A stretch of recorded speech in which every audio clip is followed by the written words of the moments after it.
افغانستان میں مسلسل کئی روز سے جاری تشدد کا سلسلہ کل بھی جاری رہا، جس میں کم از کم 58 افراد ہلاک ہوئے ہیں۔ ان میں سے 38 افغان سیکیورٹی فورسز کے اہلکار تھے۔ سرکاری ذرائع کے مطابق کابل سمیت ملک کے کئی حصوں میں طالبان اور داعش کے جنگجوؤں نے حملے کیے۔ ان میں سے 3 بڑے حملے کابل میں ہوئے۔ افغان وزارت داخلہ کا کہنا ہے کہ موٹر سائیکل پر سوار ایک خودکش حملہ آور نے کابل میں ministry of mines and petroleum کے سٹاف کو لے جانے والی بس کو نشانہ بنایا۔ دھماکے میں کم از کم 11 افراد ہلاک ہوئے۔ دہشت گرد گروپ آئیسس کی ایک مقامی شاخ نے اس حملے اور اس کے فوراً بعد اسی مقام پر کیے گئے دوسرے حملے کی ذمہ داری قبول کی ہے۔ کابل ہی میں ہونے والی ایک تیسرے کار بم دھماکے میں طالبان نے اس کی ذمہ داری قبول کی۔ افغانستان میں امن پاکستانی وزیر اعظم کے امریکہ کے دورے میں امریکہ کی ترجیحات میں سب سے اوپر رہا۔ پاکستان طالبان کے افغان حکومت کے ساتھ مذاکرات میں کیا کردار ادا کر سکتا ہے، یہ سوال واشنگٹن میں کافی حد تک زیر بحث رہا۔ Moeed Yusuf U S Institute of Peace میں ایشیا سینٹر سے منسلک ہیں اور اس وقت ہمیں جوائن کر رہے ہیں۔ ان سے اب تک کی ڈیولپمنٹس پر ان کا تجزیہ لیتے ہیں۔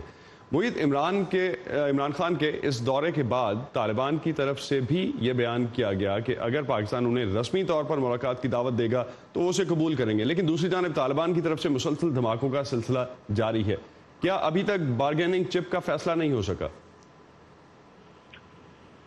جی، ایسے مواقعوں پر بارگیننگ چپ کا فیصلہ تو کبھی بھی نہیں ہوتا جب تک یہ دونوں جو فریقین ہیں وہ یہ فیصلہ نہ کر لیں کہ وہ کن ٹرمز پہ نیگوشیٹ کر کے اور ایک امن کی شکل نکالنا چاہتے ہیں۔ تو مجھے نہیں لگتا کہ آپ کو کوئی سیز فائر کی شکل نظر آئے گی افغانستان میں جب تک طالبان اور افغان پاور سینٹرز جو ہیں یا حکومت جو ہے ان کے مذاکرات میں کوئی پیش رفت ہوگی۔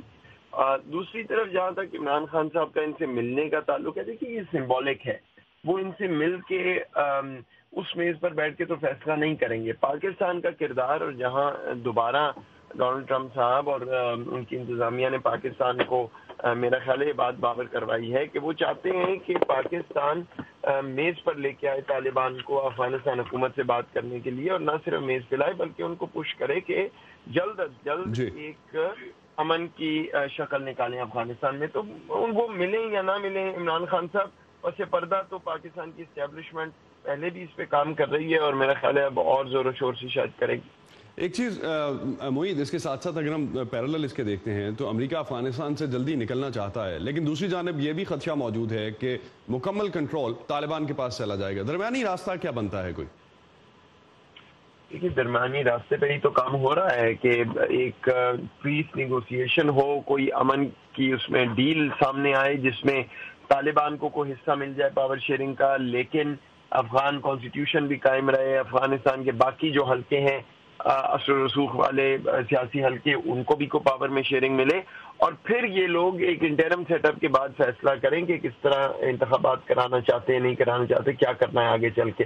لیکن یہی تو ساری کوشش ہے کہ درمیانی راستہ نکل آئے، کیونکہ طالبان کو جنگ کی جو بیٹل گراؤنڈ ہے اس پہ تو ہرایا نہیں جا سکا، اور نہ ہی کوئی یہ چاہتا ہے کہ طالبان 90 کی دہائی کی طرح دوبارہ سے افغانستان پہ مکمل طور پر قابض ہو جائے۔ اور اس کے ساتھ ساتھ پاکستان کا سرٹنلی رول جو ہے وہ کافی امپورٹنٹ ہو جاتا ہے اس سارے معاملے میں۔ تو کیا پاکستان اس پوزیشن میں ہے کہ اتنی مدد کر سکے جتنی امریکہ چاہتا ہے؟ یہی تو بحث رہی ہے، اور اس میں موقف دونوں کا مختلف ہے۔ پاکستانی کہتا ہے جی کہ ہم جو کر سکتے ہیں وہ کر رہے ہیں، امریکہ کہتا ہے ابھی آپ اور کر سکتے ہیں۔ میرا خیال ہے حقیقت کہیں بیچ میں ہوگی۔ پاکستان جتنا کر رہا ہے شاید اس سے زیادہ اگر کوشش کرے تو طالبان جو ہیں وہ آمادہ کئی چیزوں پہ ہو جائیں، لیکن یہ بات کہ پاکستان ان کو جو ہے وہ ڈیل پہ ایک مجبور کر سکتا ہے، ایسی ڈیل جو وہ نہ چاہیں، پاکستان چاہے یا امریکہ چاہے، یہ بات منطقی نہیں ہے۔ اور بہت بہت شکریہ معید یوسف آپ کا۔ معید یوسف ہمارے ساتھ تھے اور اوورال انالیسز ان کا اس لحاظ سے کہ افغانستان پیس پروسیس جو ہے وہ کس طرح سے آگے بڑھے گا۔